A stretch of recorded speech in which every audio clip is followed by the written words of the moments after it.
Welcome to the final day of the EasyBuild user meeting. Our first presentation today is from Maxime, who will be talking about EasyBuild at SURF.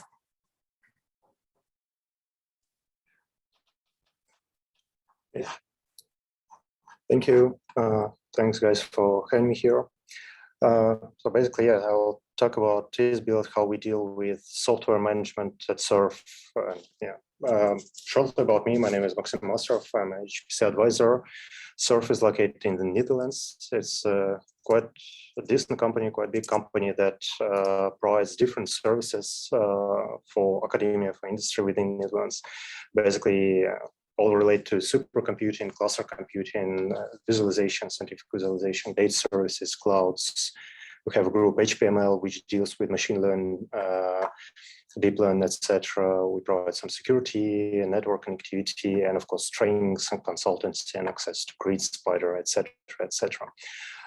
Me, myself, belong to HPCV group, which primarily focus on supercomputing, cluster computing, scientific visualization, and training. So basically I'll tell you about how we, what we have in our group, what systems do we have, and how we deal again with the software management. The systems, the number of systems is not constant. It changes frequently. For instance, at the beginning of the last year, we had 2 systems, then we grew up to 3 systems, eventually to 4 systems. Now again, we have 3 systems. So it's quite a dynamic environment.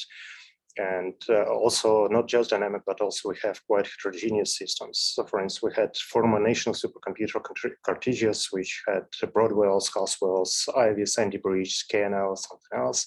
Now we are more homogeneous. We have Snails with only Ice Lakes and AMD Rome. We have Lisa National Cluster with Sky Lakes, Cascade Lakes, and we have ESC test system, which stands for energy efficient supercomputing, which also have quite homogeneous, similar to Snails, only Cascade Lakes and AMD Rome. Sorry. And of course, for all of these systems, we have to install software, we have to maintain it, and we have quite limited capacity and manpower. So, we have to do something in order to optimize and to actually avoid spending all the time, all the working hours on maintaining the system, maintaining the software, and helping users loading models, unloading models, etc. So, of course, we have a lot of problems, as everyone has. I'll highlight only a few of them. The most important, I think, for this particular talk. We have large number of models. As a service, we provide software stacks for our users, multiple software stacks available per year. Those software stacks are not just sets of compilers and low-level libraries, but also some high-level libraries, some applications, scientific applications, some extra tools, etc. So eventually the number of models grows up to hundreds. Some models are quite unique, depends on user group, depends on a project we're involved in. Some models or installation of some software packages may not comply with our software policy. Again, we have heterogeneous systems with different architectures, and we'd like to install the most software in the most optimal way for each architecture. And as I already mentioned, we have multiple systems. The number is not constant, it goes up, shrinks down. So we need something flexible that will allow us to easily switch between different systems and install more or less uniform software environment on all of them. A bit of history, how we dealt with everything before. The old way of installing and maintaining software was quite clumsy, and we actually used it till a few years ago. Basically, we had to create a unique username for every software installation that we want to install. A particular person, HPC advisor, was assigned to this username. He or she downloaded source files, binaries, wrote bash scripts, which described all the installation process, wrote manually by hands model files, and we had T mode, we had L mode, which means different model files for different systems. And the last 3 steps had to be repeated for every system that we had. The third step actually brought us a lot of troubles because, well, you can imagine that, for instance, a colleague of yours starts to write script, install some software, and then eventually everything installed.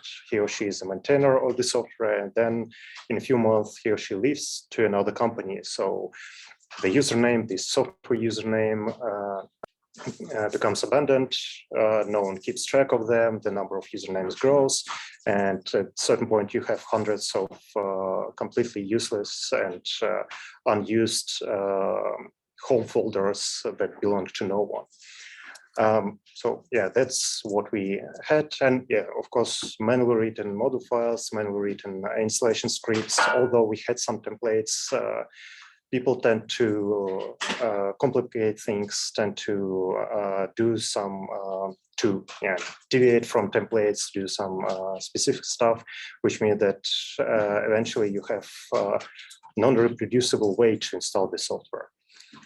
Yeah, I'm not talking about the testing, about sanity checks. It all was, actually based on the mood, let's say, of the advisor. He or she could write some tests or could check, perform some sanity checks, or could just avoid them.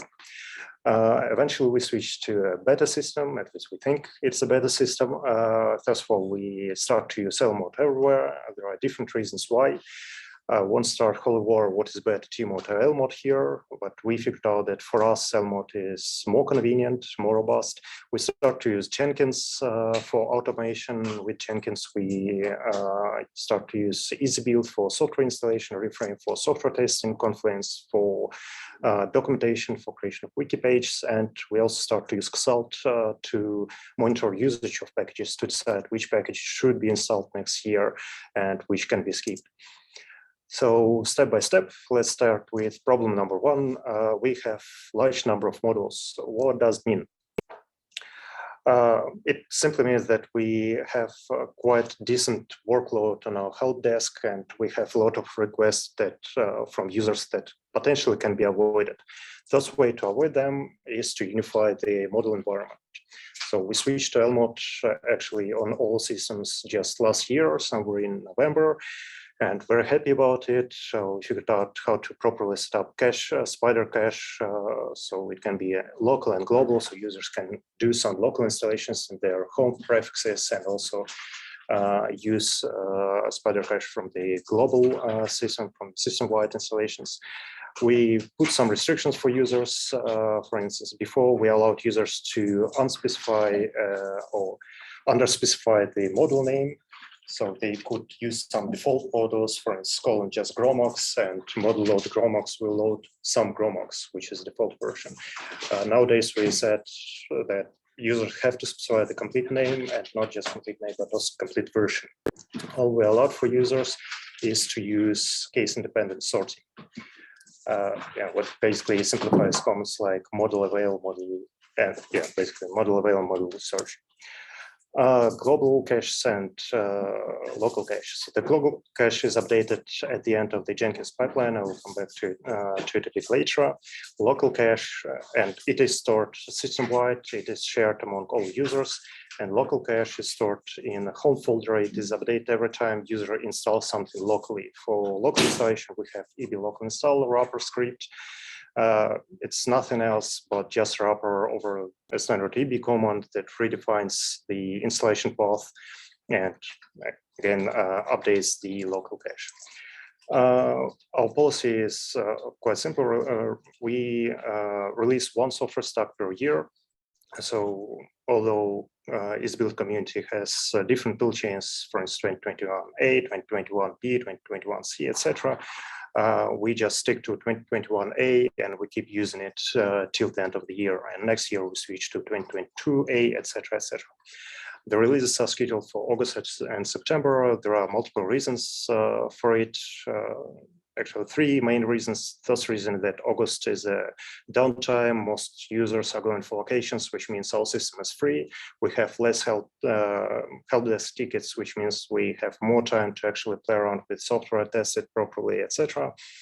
And third reason, one more reason is actually that most software is already released or patched, which means that we can use robust versions. And third reason is that EasyBuild community agrees upon which low-level libraries should be used in toolchain. Like last year, it was OpenBLAS versus FlexiBLAS.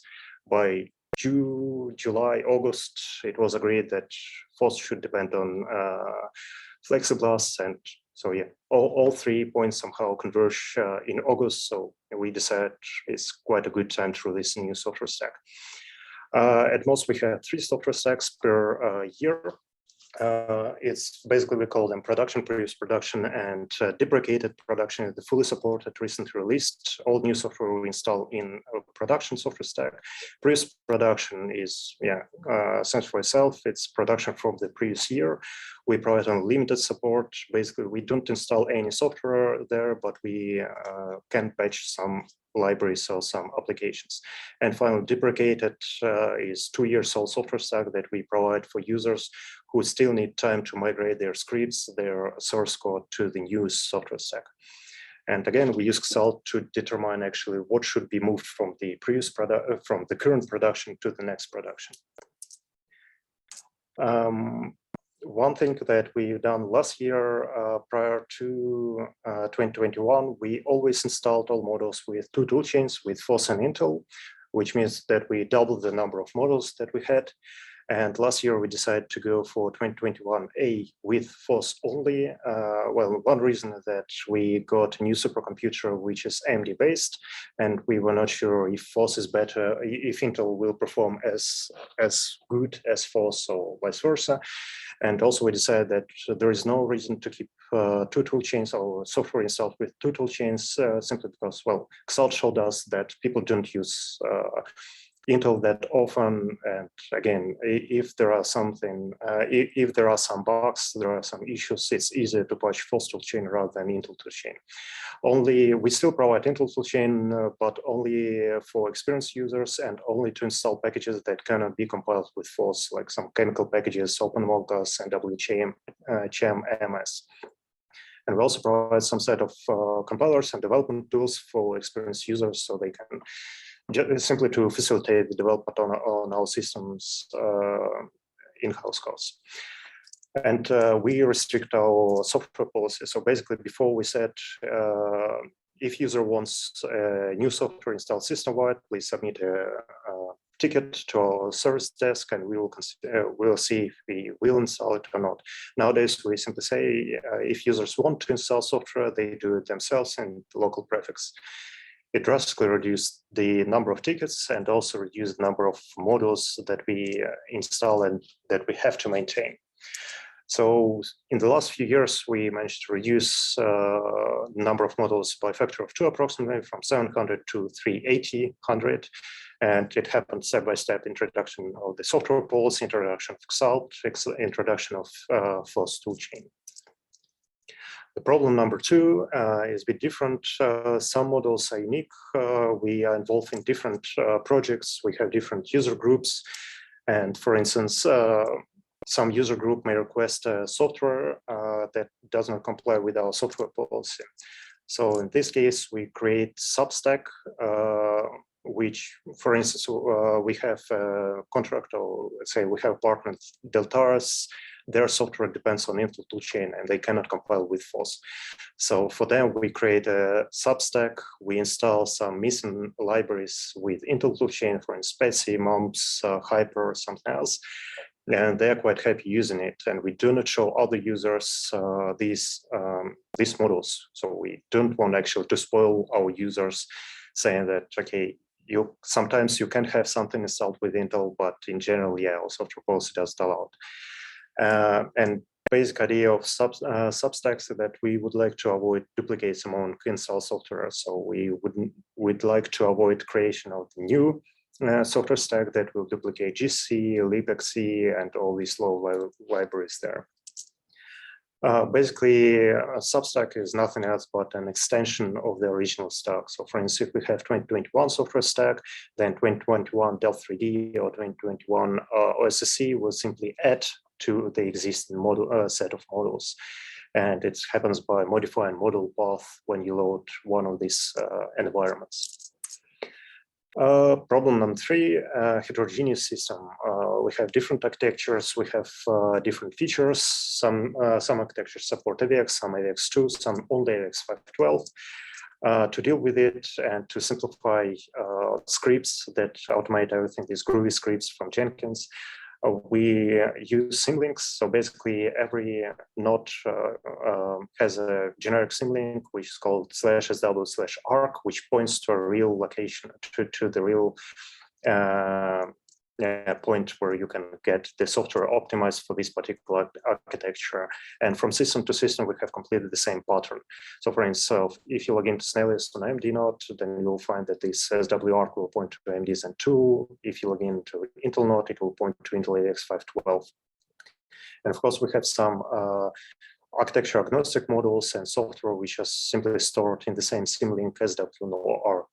Those are environment models, those are easy configs, our internal easy configs and easy blocks, the EasyBuild itself, and some other helper scripts.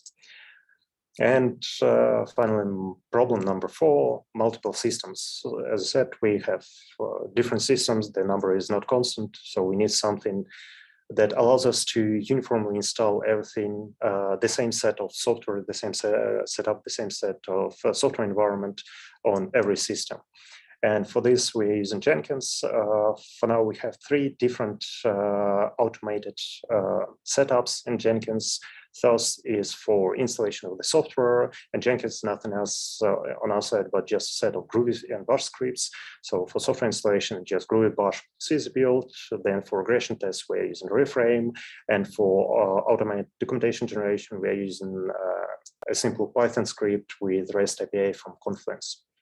The ideal workflow, as we see it, that you install software, you test this software. If test succeed, then you create a documentation page, and that's our aim. That's what we aim for. Currently, unfortunately, all 3 are decoupled. It's still work in progress. They all work autonomously, but now we need just to create a chain with all of them, and finally start to do this ideal workflow. We have multiple pipelines for different occasions. For instance, in Reframe, we have some automatically execute pipelines that execute weekly, yearly, or monthly. And we have some manually execute pipelines. For instance, when we upgrade OS, when we have major or minor upgrade of OS, we execute different set of tests. Of course, when we do yearly tests, Reframe tests, then it usually takes a few days because we invoke a lot of scripts, we invoke a lot of tests, and weekly tests are very fast, take usually 1-2 hours at most. So with respect to software installation, how Jenkins works, it simply parses a build script, which is nothing else but a plain text file that lists all easy configs plus extra options, for instance, from PR, accept ILO for or hooks, or include easy block, etc. Then Jenkins allocates resources on a target machine and target architecture. Then it loads models that are required, so software stack and EasyBuild model, runs installation, and finally updates the global spider cache. If we're lucky, then we are getting a picture that looks like this, where with a lot of green circles. You can see here actually that, we have 2 different machines in this case, Lisa and Snellius, with 2 different architectures on each. And if we are not lucky enough, then we will get some errors. And then we have a list of number of failed packages, number of successful build packages. And if packages fail, then Jenkins stores all logs, so we can check out the SD out or EasyBuild log easily and see what happened. We quite recently changed our workflow with EasyBuild. So old workflow was a bit clumsy and inconvenient. Well, inconvenient for community, convenient for us in certain sense. We download EasyConfig from public repo or create it from scratch, modified EasyConfig if it was downloaded, test installation locally on one of the machines. If everything's fine, then we pushed it to our local repo and then execute Jenkins pipeline that used this local repo. It was very fast, but it was a bit messy approach. Not a bit, quite messy approach. One problem is that we generate huge amount of site-specific easy configs and easy blocks. Often when we started to actually reevaluate all these easy configs and easy blocks, we figured out that a lot of them are simply duplicates with just some minor changes, which could actually be avoided. We almost didn't use hooks. We had just a few hooks till last year. So when you have all these duplicates, at a certain point, it's very hard to actually determine which version, public or local, should be used for the next installation. We had some hard-coded hotfixes, which appeared due to lack of time. And of course, we test all things only on local machines that we have. The current workflow, I think, is way better. So we now modify easy configs, easy blocks that are available from the public repository. We test everything locally. We create PR to public repo, wait for acceptance, resolve reviews, communicate forth and back with the community, with the reviewers. And then we simply either wait, if we can, we wait for the release. If we can't wait, then we use from PR in our build list. So we reduce significantly the number of site-specific modifications needed. We still do have some site-specific easy configs. For instance, we do have them because of the license limitations, or because they violate the generic rules of EasyBuild community. For instance, we might have OpenFOAM that depends on GOMP that depends on OpenMP 2 point something, OpenMPI 2 point something, and users need it, or one user need it. So we have to stick to it, but we never commit such easy configs back to the community. But if we need some modifications, for instance, change environment variables, change config options, etc., we simply write a hook. And in most cases, it works pretty well. And I think that we have more feedbacks and checks from the community. We have second pair of eyes, third, fourth, fifth pair of eyes, sometimes eighth pair of eyes. We finally can test everything on different systems, because sometimes we saw that we started to use RPath some years ago, and we saw that, well, easy config, for instance, can be compiled on our system or can be used on our system and for software installation. But when we create PR, something went wrong, and it took quite a lot of time to figure out what was the reason. And again, we reduced the number of duplicates. Users are allowed to use both repos. They're allowed to use, with this EB local install, they can install everything in home folder. They can use our internal repository. They can use public repository. And yeah, sometimes, as I already mentioned, users ask us for very specific software installations that depend on very old libraries. And finally, about docs. It's just a simple Python script, approximately 300 lines of code.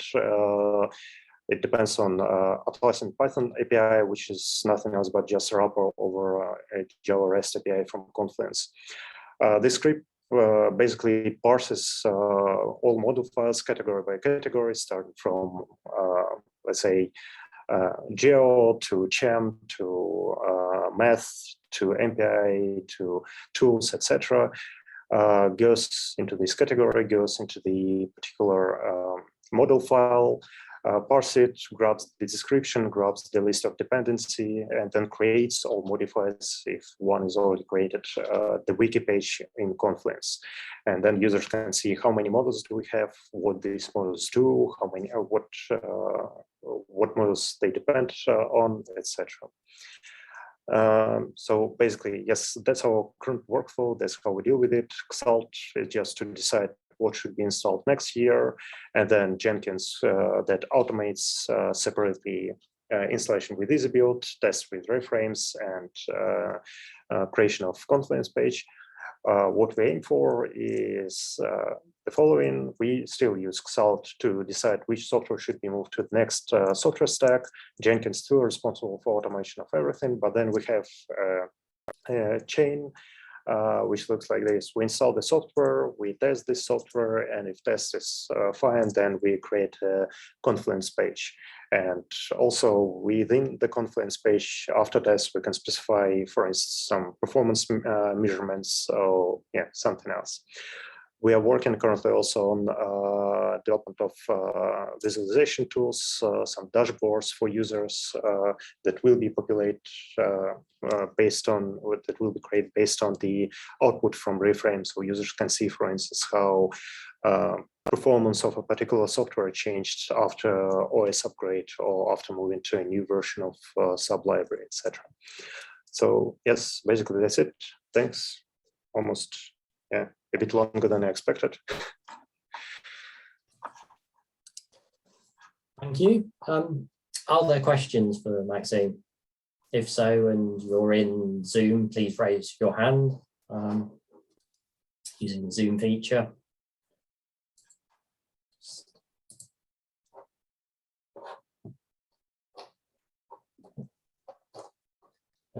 Georg has a question. We'll just unmute him and. Right. Thanks for a very interesting talk. This is something I'm pretty sure most people are somehow familiar with. What's the best way of installing software? I was wondering, the feature to generate the documents, is that somewhere on a GitHub page, i.e. do you share the code? Or is it something which is not ready to be shared, assuming you are interested in sharing codes? Thanks. Yeah, thanks. At the time, it's completely internal. There are multiple reasons, but I don't see any troubles or any issues with sharing it. So basically it is internal because our Confluence is not cloud-based, and therefore we have some limitations from Atlassians. For instance, we cannot use API tokens, but we have to provide access keys in a plain text, which is not the most secure way. But yeah, that's kind of thing that is hard-coded in a script. But I'm pretty sure I can ask, if you're interested, I can ask a colleague of mine who is responsible for the script, and I'm pretty sure he'll be happy to share it.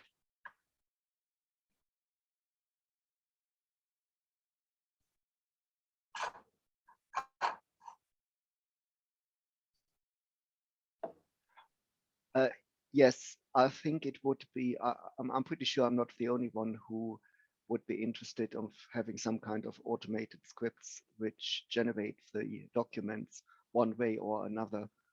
And I mean, obviously, I don't want to have your login credentials. I don't want them. We'll just delete these slides. Yes, it's not a problem.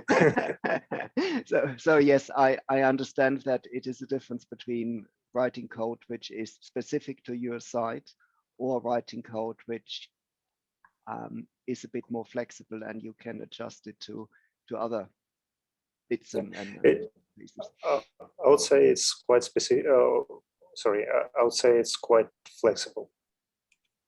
So it can be easily used on other sites that deal with Jira, deal with Confluence. Yeah, that sounds good. Thanks a lot.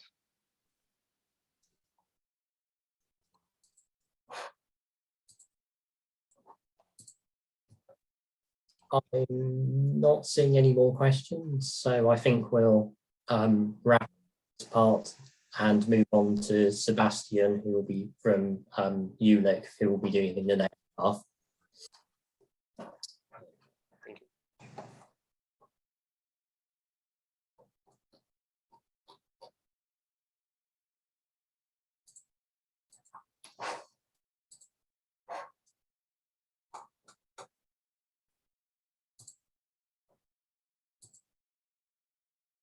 So Sebastian, you should be able to share screen now. Yeah.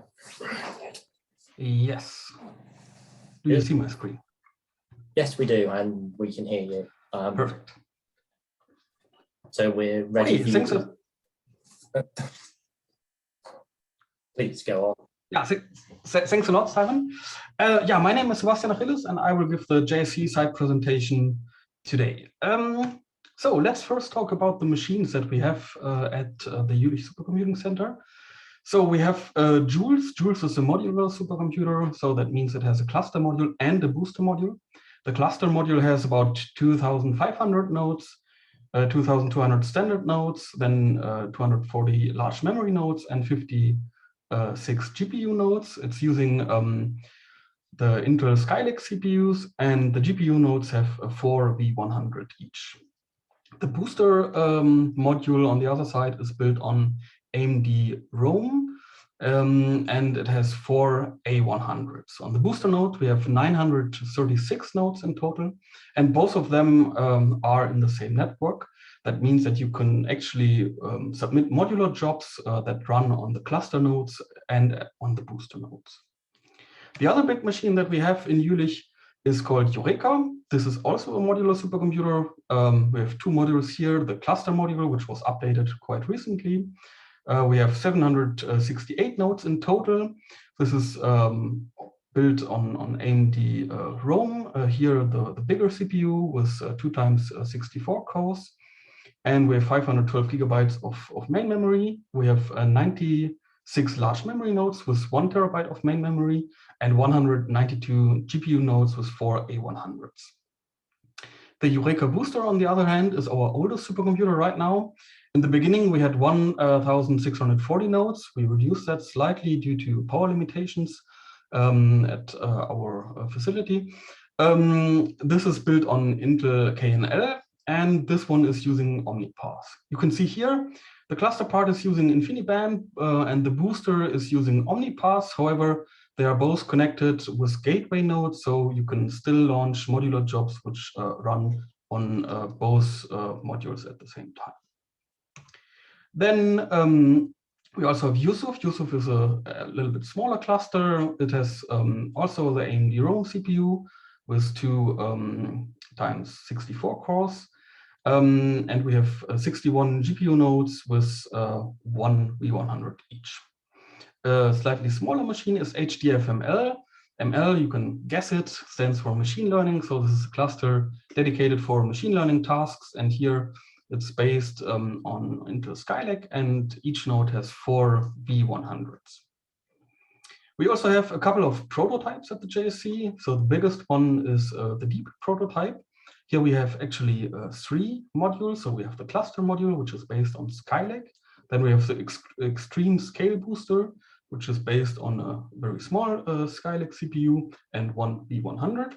And then we have the data analytics module, which is based on 2 Intel Skylakes, more main memory, and 1 V100. In addition, we also have other prototypes. So one example here would be a small ARM cluster that we have. And we also have clouds, 2 examples here, which are running on the clouds that we have is a Jupyter JSC, where you can access the supercomputers through your browser. And the other use case are virtual test clusters that are running on the clouds. All these systems that I now mentioned have in common that we are using EasyBuild to deploy software on these machines. And this is quite a large number of machines, and that's why we have a software team at the JSC. And yeah, so one part of the software team is a software core team, which are currently 5 people. These are responsible for installing the core packages, for example, like GCC core, the compiler, the MPIs, the mass libraries, and all the core packages. And they are also responsible for reviewing and merging PRs in our EasyBuild repository. The entire software group consists out of 36 people at the moment. And we have a mapping. So each module has one responsible person, which is ideally an expert of this application or of this package. And the task of this person is to first install the application or the package with EasyBuild. So we're using ACLs here so that each person can write into the directory.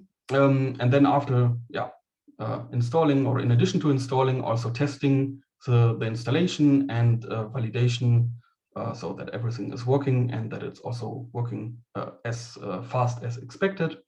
And another task is that this person is also available for the users. So if there are any questions from the users how to run a certain application, this is the site contact for this package. What is new at the JSC? So in the past, we had our own fork of EasyBuild and our own repository, and we had a lot of customizations. And with the new 2022 stage, which will be released in the next months, so in February, we try to increase the overlap between our EasyBuild repository and the upstream EasyBuild repositories. And there are actually two reasons for that. One reason is that, we don't want to do the work twice. So for example, if there is one package, let's say Python, in the past, Python was done upstream, and then Python was, the Python module with all the extensions was also done in the JSC EasyBuild repository. Of course, that's twice the work, and that's maybe not necessary all the time, and that's why we try to increase the overlap. Another reason is that we want to simplify for our users to use other easy configs from the upstream repositories. And here we use user installation, which actually allows the users to install locally within the user space easy configs, either from our EasyBuild repository or from the upstream repository, or also other easy configs. The stage 2022 is based on the 2021B toolchain family. We still have a custom toolchain, so we want to use our so the ParaStation MPI. That's which is not in FOSS or in the Intel toolchain upstream. So that's why we have toolchains based on ParaStation MPI. But with the new stage, we try to reduce the number of custom easy blocks. So we made some pull requests in the EasyBlock repository and tried to reduce that. So now we have 18 custom easy blocks compared to 25 before, so a little bit better, and hopefully we can reduce that number even further. And we also extended our hook, and more on that in another slide.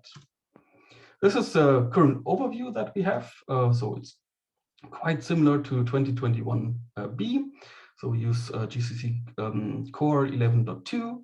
Then we have 3 compilers, GCC 11.2, NVHPC 22.1, and Intel 2021.4. We also have 2 side compilers, which are not shown here on the slide. That is Clang and AOCC. So side compiler means you can load that in addition to GCC, but use the same MPI, which is built on top of GCC. On the MPI side, we have 3 different MPIs. So we have ParaStation MPI, we have OpenMPI, and we have Intel MPI. And then, well, on top of that are the mass libraries, and then we have the different tool chains. So PSMKL, which is the default tool chain, let's say, that we're using. User installations, I mentioned that before. What we do is actually when we build package in the production stage, we see that here on the left side. So we load the stages 2022, and then we load the developers module. The developers module at JSC is used or setting all the parameters for EasyBuild. So for example, where to install the package and so on. So everything is set within this module. And then if you are one person responsible for a certain package, you just install it normally with the EB command here. And on the right, we have the same, but here we are installing it in user space. So we see it's actually quite similar. The only difference here is that we are loading not the developers module, but the user installations module. And when you load this module for the first time, you will get some instructions how to set it up, the local path that you want to use for installing your local installations. And then you can just run EasyBuild the normal way, how you're used to it, and it will install the package on top of what is available in the production stage. Currently, user installations are used within the software group, mainly for testing and developing. So for example, if I want to test Quantum Espresso, I'm loading a user installation, and then doing a test installation. Then I can test it, test the performance, and if everything works. And then once I'm happy, I create a pull request and install it in the production stage. The goal for this user installation is to make that also available for all the users, so that they can actually install packages by themselves. And what is here quite useful is the EasyBuild option --try, or the different options here. So for example, --try toolchain, or --try update dependencies, I guess. And this allows basically to pick up an EasyConfig from upstream and install it locally on our system with our toolchains. Yeah, I also mentioned the hook. So we increased a little bit the functionality of the hook. And the goal was to increase the overlap with upstream, but at the same time allow modifications in our own repository. And here, the solution is that the hook can tweak the dependencies. So for example, I pick an EasyConfig from upstream, I install it, and the hook will automatically in the background tweak the dependencies. Our CI, so when I create a pull request in our own repository, our CI is quite strict and only allows the dependencies from our own repository. It's mainly to maintain the readability, so that when you open the EasyConfig, you see directly what are the dependencies. And here are a few examples what is currently a tweakable dependency in the hook. Yeah, so UCX we always want to upgrade to the newest UCX, mainly to fix some bugs. So UCX is in a slightly newer version compared to what is used upstream at the moment. Mesa is also exchanged with OpenGL, so we don't use Mesa, but we use OpenGL at JSC. Qt is also a slightly newer version, and as well as so Boost is also one newer version. Okay, then the other topic that I wanted to talk about is expanding the shared test infrastructure for EasyBuild. So let's look at an example. So before we had the one test cluster called Generoso, which was based on Intel, that could automatically or semi-automatically test or submit test reports. Yeah? And if you as the author of a PR or a maintainer wanted to submit test reports from either other architectures or different operating system, this needed to be done manually. Yeah? So here I have one example. So we see the test report here from Pögelbot on Generoso. Yeah? And then here below that, I have submitted a test report here, in this case from Eureka, which is the AMD Rome system. But I had to do that manually. So I had to log into the system, type the EB from PR command, and then with the option upload test report. Of course, manual work is not that nice. And the idea is to automate that a little bit more. So what I have done is I've used Magic Castle. Magic Castle is a project from Compute Canada. Magic Castle is used to create a virtual cluster in the cloud. And I've used that to set up a virtual cluster on our Yusuf Cloud. Yusuf Cloud is based on OpenStack. It's using AMD Rome CPUs and NVIDIA V100s. And yeah, so I have used Magic Castle to set up the virtual cluster on this machine and then installed Bögelbot, and Bögelbot is now listening for test reports also on this test cluster. Here now one example. So before it was only possible to ask Bögelbot to submit test reports from Generoso. Now you can also ask Bögelbot to please test at JSC-Zen2, which is the name of this virtual cluster. And we then see here the output. Yeah. So here this was successful, this test report, and we see here it's the AMD Rome system. Okay, let's look at the hardware that's currently available so that you can use to generate test reports with Bögelbot. So as I said before, we have Generoso, which is based on Intel as well. And we have now JSC Zen 2, which is based on Zen 2. And it has also V100. Yeah, this is currently not directly available. So Bögelbot has to learn a little bit how to submit jobs to the GPU, but that's also probably can be done soon. Then also test reports for the GPU can be submitted. But you see there is quite a bit of white space here in this table. And I think it would be interesting to actually get access to more systems. Yeah? So what I think is interesting as well would be Intel Skylake, maybe AMD Zen 3, ARM, and maybe also RISC-V could be very interesting for the CPU. What is marked here in yellow is something where I have an idea how we could get resources for the bot to test or to produce test reports. And then, there's a CPU on the one hand, but there are also GPUs. Yeah, what I think would be interesting here to have would be also A100, maybe AMD GPUs, so MI100, MI200, and maybe also when they are released, the Intel GPUs. Of course, this is only the hardware side, but as we have seen before in the talk from Kenneth on Monday, there are a lot of different operating systems used for EasyBuild. Yeah? So the test reports at the moment are done on Rocky Linux, but Rocky Linux is only 14% here in the last survey that was done. And there are many other operating systems used. So one idea here is that we could use containers and run containers on the test clusters that we have, and then produce test reports for different operating systems. There are two things needed here. One is Bögelbot has to learn how to run within a container, and we need some collection of containers that we want to run in. Okay, that's everything that I have so far. Thank you very much. And are there any questions?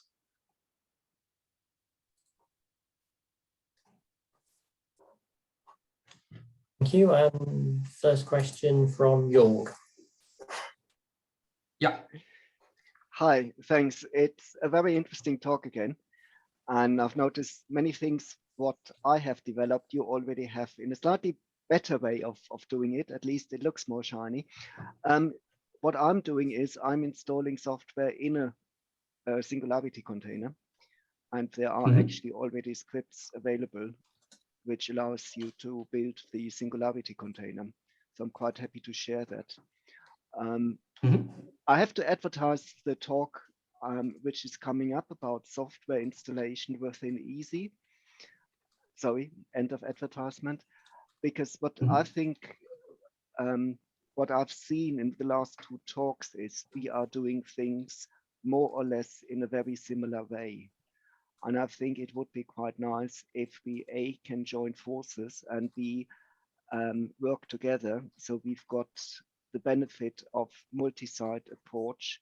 We can cover different architectures like ARM and A100s and you name it. And all of that means we've got more time to do more useful things like having beer, for example. So yeah. Not so much of a question, but a bit more of a comment. Yeah, thanks a lot. And I think that's a great idea. So I would be happy to talk with you. Sometime maybe we can set up something on Slack or so and discuss it further. Sounds great. Yep. Sure, thanks.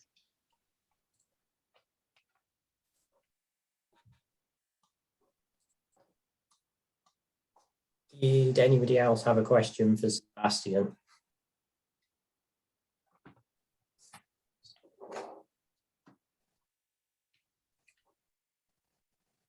I'm not seeing any more questions, so I think we'll wrap it up at that point. Thank you to Sebastian and to Maxime for their site presentations, and we'll be back in 12 minutes with the next talk.